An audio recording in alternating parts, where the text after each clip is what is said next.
Hello नमस्ते छ सबैजनालाई। आजको यात्रा चाहिँ हाम्रो सुक्लाइतिरको छ र हाम्रो टमटम आइसकेको छ र हामी चाहिँ टमटममा बसेर अहिले हामी स्टेसनतिर जाँदैछौँ साथीहरू। र कुन चाहिँ स्टेसन भन्दाखेरि यो चाहिँ हाम्रो जाँदैछौँ आज मिसामारी न्यू स्टेसनमा जाँदैछौँ। यो चाहिँ हाम्रो गाउँको रास्ता हो र हेर्नुहोस् आज हामी 4 जना फ्यामिली जाँदैछौँ बहिनी घरतिर।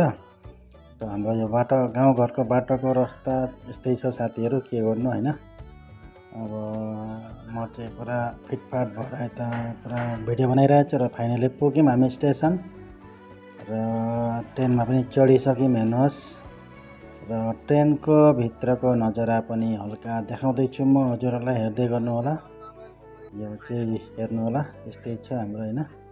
यो चाहिँ हो हाम्रो लोकल ट्रेन हो, रङ्गिया जाने हो। त्यही भएर हामी चाहिँ यहाँको आजको यात्रा चाहिँ टङ्लासम्म हुन्छ हाम्रो। र यस्तै छ साथीहरू, फाइनली हामी चाहिँ ट्रेनबाट नामिसक्यौँ र नामेर टङ्ला हामी स्टेसनमा आइसक्यौँ र यो अटो स्ट्यान्डमा आएको छु साथीहरू। र अब यहाँ अटो लिएर चाहिँ हामी जाने हो र फाइनली पुग्यौँ बहिनी घर। र बहिनीले सोध्दैछ छोरीलाई परीक्षा कस्तो भयो, राम्रो भएछ?